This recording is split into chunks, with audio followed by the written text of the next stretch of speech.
please welcome to the podium ShuYi.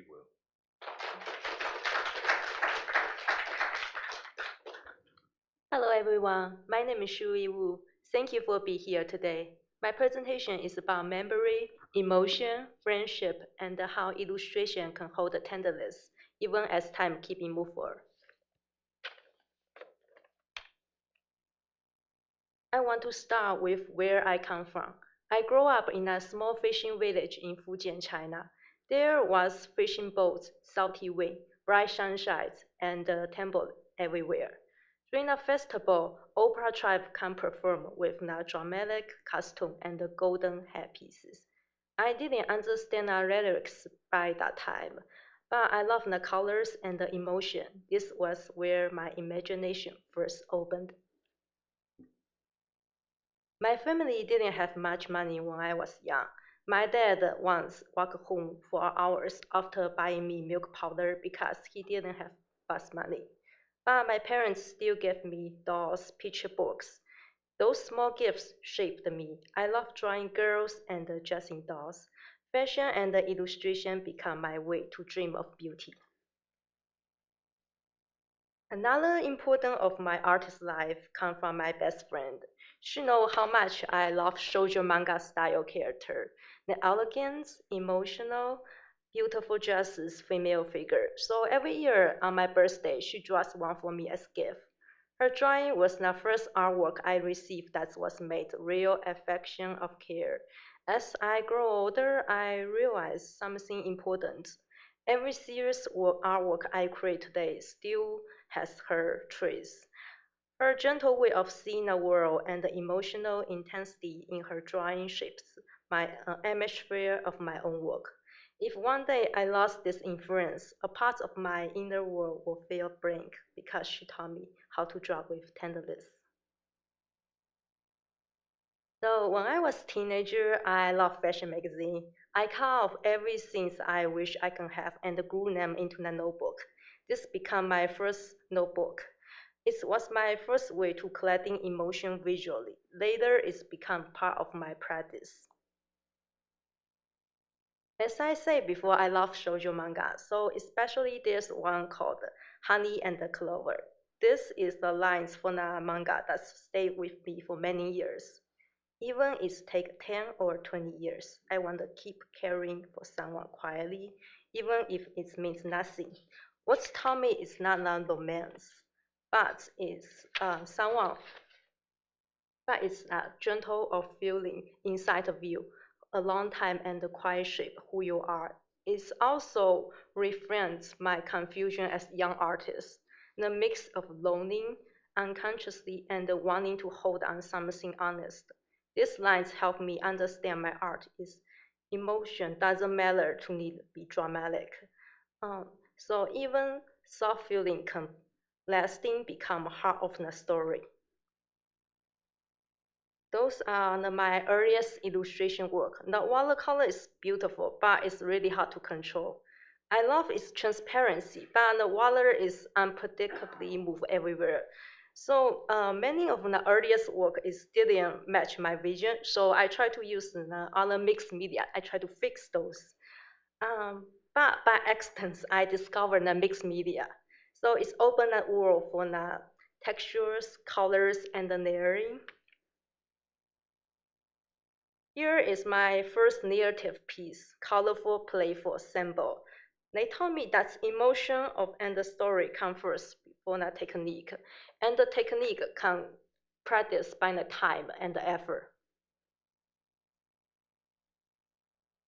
This small room and the kitchens were my earliest attempts at building a home for soft emotion and gentle storytelling.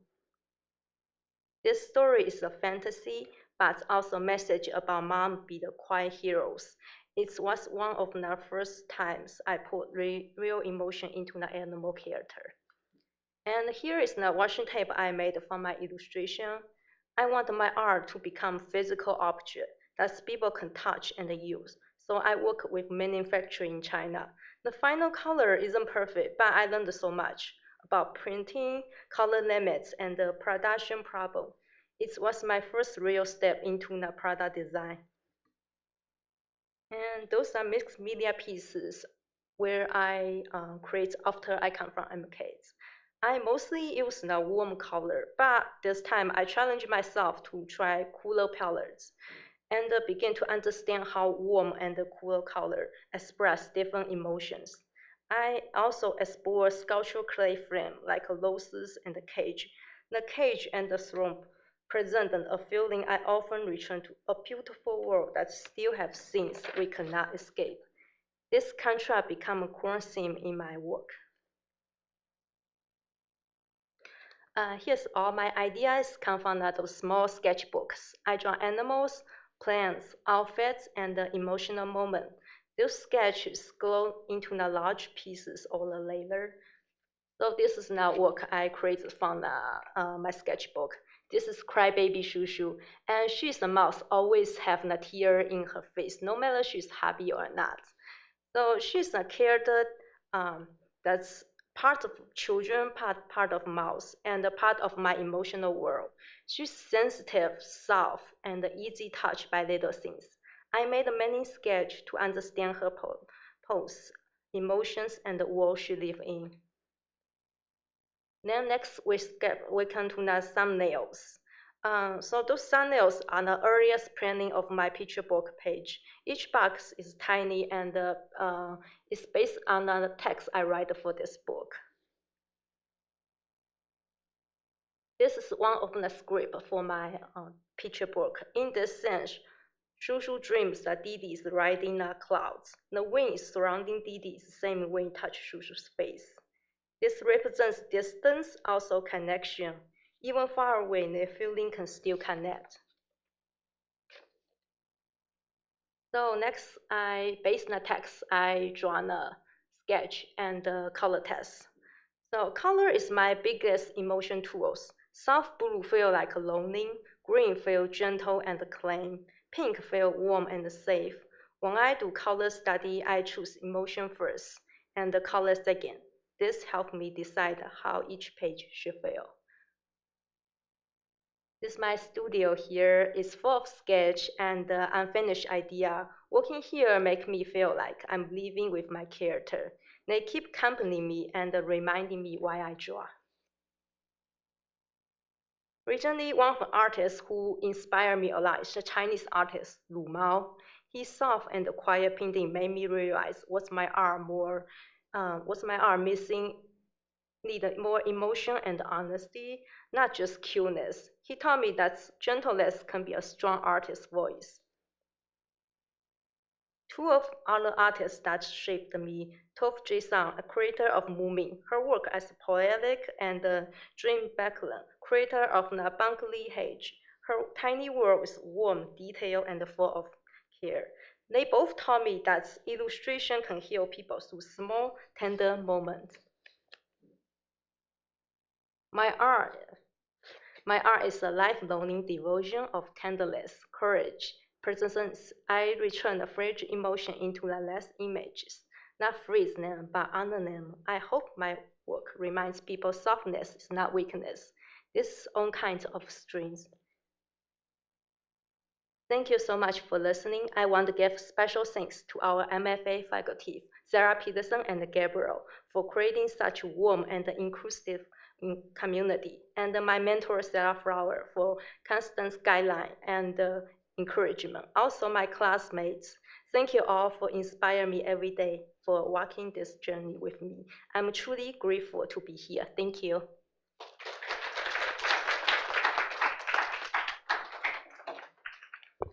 Thank you so much, ShuYi. Are there questions? Are there any things on people's minds that they want to share? Yeah. Do you think your artwork and your art style was influenced by like a Chinese cultural or like just Western cultural? I think my art actually is more impact to those Japanese culture, especially by influenced by cartoons or animations, because the plots I always watch when I was young. So it's really shaped me a lot. Even today I grow up.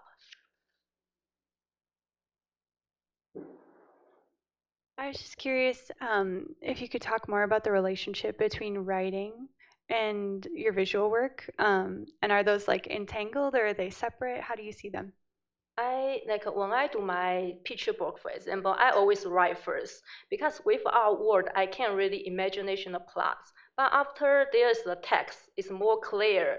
So based on the text, I can draw and more freely about my imaginations. I just feel both things connecting together and we can play along with each other here.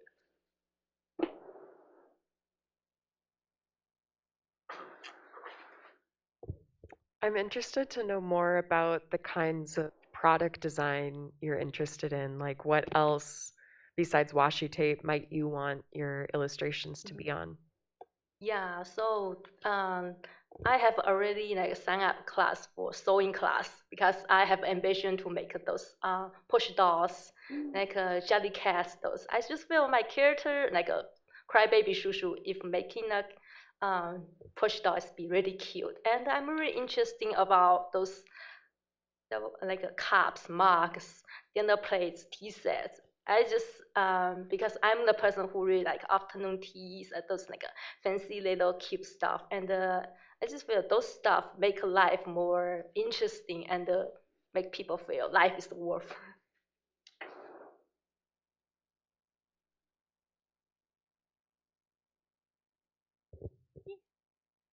You had mentioned using like a cooler palette later in your works when you're making new ones here. I was wondering if you had like developed your own color language or if you have more like associations with specific colors now because of that. Yeah, so in the past, I really like pastel colors because I think it's cute, dreamy. But sometimes, like based on story plot, it's need to be dark color. So for me, maybe blue, violets, purples, like those cooler palettes means more for sadness, dream, nighttime, and those like a pink, red or yellow. Those color we can use more like romantic moments or safe moments. I just feel like for color, I have my own language to fill out each pages. Yeah. Thank you.